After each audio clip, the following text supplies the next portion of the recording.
Bienvenidos a la parte 3 de este video acerca del síndrome aórtico agudo, una charla para el posgrado de cardiología, Universidad de Costa Rica, imágenes cardíacas. Este es el video número 3 debido a que YouTube no permite subir más de 15 minutos seguidos. Entonces continuamos con esta siguiente sección que estábamos hablando de qué le voy a ofrecer a este paciente. Mientras que estos a 30 días llega a cada dos también en la fase aguda, ojalá intravenoso, lograr presión metasistólicas menores de ojalá acercarse lo más que pueda a 100 si no hay síntomas, pero definitivamente reducir de 120 y una frecuencia cardíaca de 60. Si no lo logramos, agregar alguna otra terapéutica. En la fase crónica vamos a tener aneurisma aórtico, y se puede generar esto, y el riesgo de ruptura es altísimo. Entonces la idea es intervenir antes. Por eso es que hay estudios recientes que han mostrado que a veces en estos pacientes no hay que esperar que haya la complicación. Hasta el momento la literatura dice que hasta que haya la complicación le entre, pero tenemos nueva evidencia que lo que dice es que no, antes de la complicación, porque si no termina esto, el riesgo es altísimo, entonces mejor antes de eso. Y estas son las ciertas complicaciones como el derrame pericárdico. Bueno, en este caso tenemos derrame pleural, que va a ser izquierdo, principalmente se asocia, si no me equivoco, se asocia más a un lado, creo que era el izquierdo, no estoy 100% seguro, que supuestamente era por la irritación ahí que se generaba eso. Entonces, al final, ¿qué va a pasar? Vamos a tener obstrucción de estos vasos sanguíneos, de las ramas de la aorta, se van a obstruir. Esa obstrucción puede ser dinámica o estática. Entonces, dinámica es nada más que no hay trombosis y que en sístole se abre y el diástole se colapsa el viaje porque la sangre que está ahí trombosada en el lumen falso empuja y logra ganar y vencer el diástole. Entonces, eso es obstrucción dinámica. Obstrucción estática es que está aquí trombosado y sístole y diástole no hay flujo, entonces es todavía peor que la obstrucción dinámica. Pero aquí hace las dos son complicaciones y hay que abordarlas. Entonces, la idea es que en dirección tipo B, al colocar este stent, se selle el entry proximal, y muchas veces con eso ya se resuelve todo. No, usted no ocupa muchas veces cerrar todos los TERs, sino que si usted logra cerrar el principal o uno de los más grandes, usted eventualmente logre resolución de todo el cuadro. Entonces, en esta resonancia magnética, un corte coronal, podemos ver lo que se ve muy bonito, bastante feo para el paciente. Vemos la disección aquí, ¿verdad? Y como vemos, bueno, yo traté de que veamos estas dos opciones. Ya vemos que esa es menos, interviene menos al paciente. Esto es lo que hacen en la clínica Mayo. Como ven, le ponen un stent en donde sea el paciente prácticamente, el flujo del paciente es altísimo, y en esos pacientes la tipo A también se podría eventualmente tratar con colocación de stent. En este momento, no, la opción sí para el tipo A no creo que sea la mejor para nosotros, y entonces por eso es que ellos hacen la propaganda con toda la razón del mundo. Y aquí lo que estamos viendo es la angiografía aórtica, y vemos esta angiografía con, aquí tenemos la expansión del stent, y al lado, no sé si se ve aquí, por aquí hay como una cinta que es radiopaca, y eso les dice ahí a tantos centímetros ocupamos hacerlo, aparte de la alianza ecocardiográfica. Como vemos aquí es un stent bastante largo. Entonces, ¿qué otra cosa podemos hacer? Si el paciente está estable, hagámoslo intact. ¿Por qué razón? Porque vamos a ver toda la aorta, vamos a poder comparar lo que vimos con el eco transesofágico, vamos a poder ver cómo están esos accesos. ¿Por qué razón? Porque ocupamos meter ahí cosas de 8 o 9 French y cosas bastante anchas, entonces puede ser complicado si no sabemos cómo está la anatomía antes de eso. Entonces, aquí tenemos el escaneo general, y aquí recordar que tenemos que estar en el lumen verdadero. Si abrimos el stent, si el stent deployment es en el lumen falso, ¿verdad? De los libros de historia y una complicación ahí que creo que sería el highlight negativo de la semana o del mes o de cualquiera. Entonces la idea es poner el guide wire o la guía en el lumen verdadero. Ya vamos a ver una pista indirecta para lograr eso. Entonces, en esta imagen lo que vemos es cómo están, bueno, lo que sucede con las ramas de la aorta que también se pueden intervenir. En este caso, se le está poniendo un side, o como un side branch, o se le está poniendo un stent a la arteria renal. Entonces, hay stent que, vamos a ver, está el stent de la Crohn, y el de, usted mencionó el otro ahora, ¿quién es? El de poliuretano. El de poliuretano es más radiopaco, cuesta un poco más ver a través de él. El stent de la Crohn permite más visualización con eco y también con el endolit, que ya vamos a ver eso. Entonces, aquí en esto usted puede poner el stent ahí específicamente, o en la clínica Mayo tienen stents que tienen side branches, o unos tienen side branches y otros tienen penetración.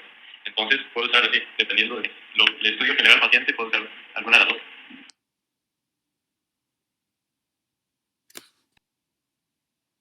Así, súper rápida.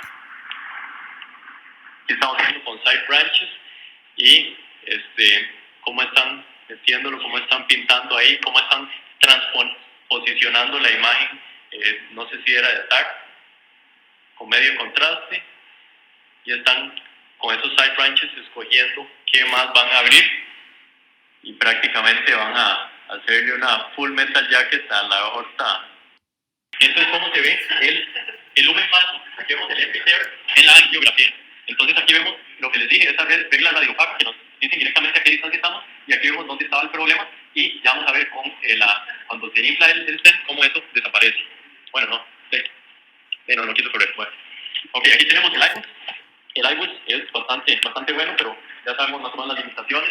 En general, cuando agregamos eco transesofágico o la angiografía a procedimiento, pues la angiografía no nos va a tratar nada prácticamente. El eco transesofágico no nos va a tratar, no nos va a agregar tiempo. En cambio, el IBUS nos agrega supuestamente 6 minutillos, pero 6 minutos son 6 minutos, es más tiempo, y también ocupa un operador más usualmente, y conocer el expertise, y que la técnica se haga adecuadamente, distal hacia proximal, y que se haga el pullback lento, y esto nos va a aportar información adicional. Pero otra limitación es que no se puede hacer en tiempo real. No puede estar haciendo ahí algo y es suave para subir el tren, suave para bajar. Entonces, eso es una limitación. En cambio, con el eco transesofágico usted sí puede hacer eso. Entonces, es buenísimo para localizar el entry tear, prácticamente igual que el eco transesofágico, y para detectar todos los tears también no es inferior que el eco transesofágico, y le gana el eco transesofágico en la direccionalidad de hacia dónde es el tear sobre el transesofágico. El eco transesofágico ahí se queda un poquito, digamos, corto en cuanto a largos para detectar la direccionalidad, pero al final de cuentas sí lo detecta.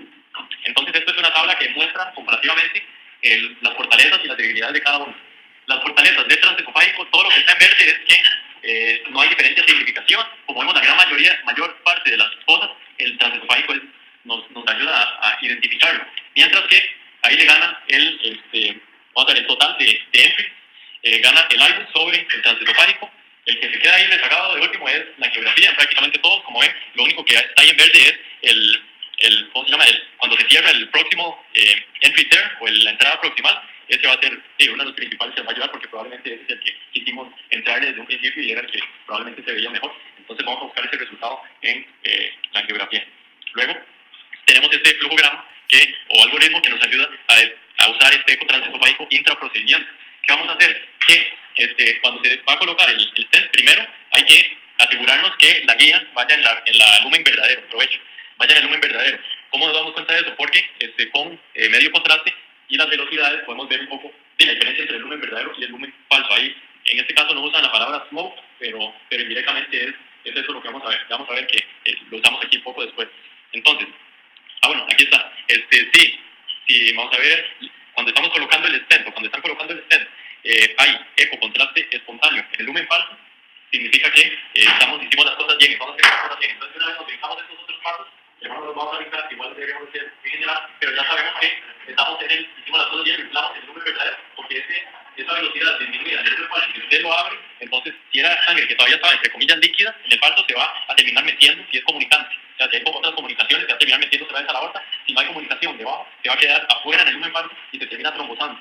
Pero cuando usted abre eso, esa sangre que está ahí con éxtasis, la estasis sanguínea y la trombosis ahí incipiente, va a generar ese tipo de smoke, y usted le dice que sí, que hice las cosas bien y vamos por buen camino.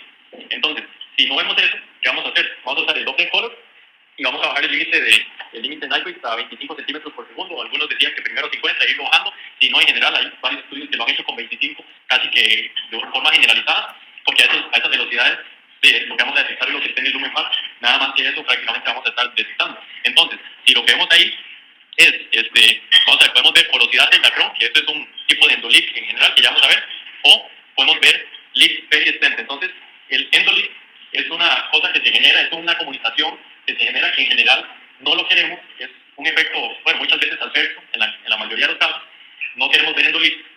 Y el endoleak es una comunicación que se está generando todavía entre el lumen falso y el lumen verdadero. Entonces se está metiendo de vuelta ahí sangre que puede ser que nos termine colapsando el stent, que nos termine desalojando el stent o haciendo que migre el stent. Entonces, por eso es que tenemos que asegurarnos que no hayan estos leaks. Si hay leaks, ¿verdad? Vamos a ver velocidades que van a ser no tan bajas, van a ser más o menos de 50 centímetros por segundo. Entonces, si lo encontramos, hay dos opciones. Una opción es que se dilate más el balón, tal vez no fue suficiente la unión entre esa pared del stent con el lumen verdadero, o que estamos encima, debajo del leak, o que tenemos que poner otro stent. También está la opción de que tenemos que poner otro. Y prácticamente eso es lo que vamos a encontrar. Si no se logra excluir el lumen falso por X o Y razón, el paciente va a tener que terminar en cirugía, muy probablemente. Entonces, la exclusión del lumen falso es simplemente que usted logre sellar eso. Entonces, esto que vemos aquí es el término del, bueno, el backscatter que usan en algunos de los artículos, que ya sabemos cómo se originó, y bueno, no cómo se originó, sino cómo se usó inicialmente el ultrasonido. Lo que quiero que vean aquí es, este es el fondo del océano, esta es una superficie lisa, y por ende genera una señal promediada que se va a devolver a este ultrasonido, que no es tan alta comparada con esta. ¿Por qué razón? Porque esta es más granular, en esta rebota para todo lado estos haces, y muchos de ellos van a hacer que rebote aún más cerca y la intensidad de la señal sea mayor. Entonces, ¿qué es lo que queríamos representar ahí más o menos? Lo que está aquí, que es que cuando logramos sellar, vean aquí sellamos vamos a ver, el lumen falso.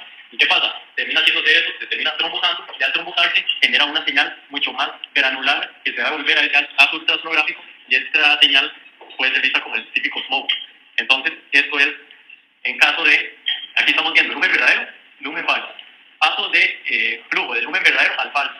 Eso es doble de este paso, que son velocidades que son relativamente bajas, son altas, mostrando que hay una comunicación. Aquí vemos el aposicionamiento del stent. Supuestamente aquí, bueno, no está algo pixelado, pero ahí estamos viendo cómo está chocando con el lumen verdadero. Aquí no hay smoke todavía, entonces no tenemos todavía el resultado que queremos. Y en este otro ya expandimos el stent, y aquí sí ven la diferencia entre la A y la C. La C se ve mucho más hiperecogénica, el lumen falso, que la A. Y este es el smoke, que significa que ahí se está estancando la sangre, o sea, ahí está, y porque ahí está, porque se cerró el paso.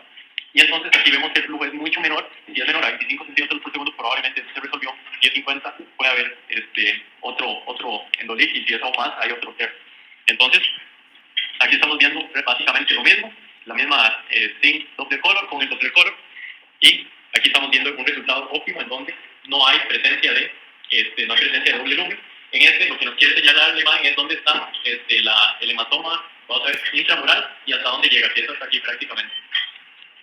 Y el endolic, entonces, vamos a ver que esto es lo que queremos, endolic ausente, como ven, aquí ya, bueno, lo que estaba aquí, digamos, que está ya trombosado.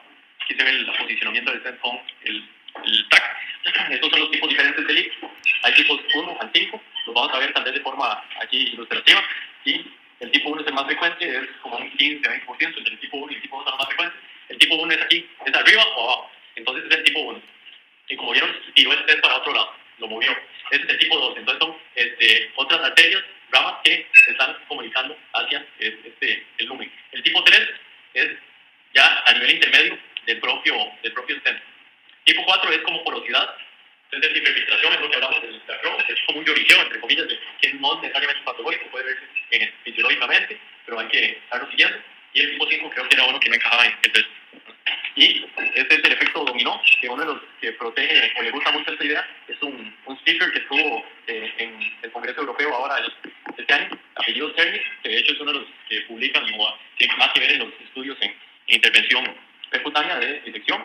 Y él habla de que en la gran mayoría de los casos, si usted logra frenar ese filtro primario, se genera un efecto dominó, y cuando eso se expande, genera que simplemente haya comunicación en donde hay, y donde no hay, que se trombose el resto de la arteria, de cierta forma como que se ferilice, y se soluciona el problema. Entonces, este es Cerny, aquí está, este es uno de los estudios que él publicó ahora en el Congreso, y aquí está demostrando cómo cerrar el filtro primario logra a nivel abdominal que el lumen falso no logre alterarnos toda la parte de irrigación visceral, las ilíacas, y el tronco celíaco y el mesenterico. Y para concluir,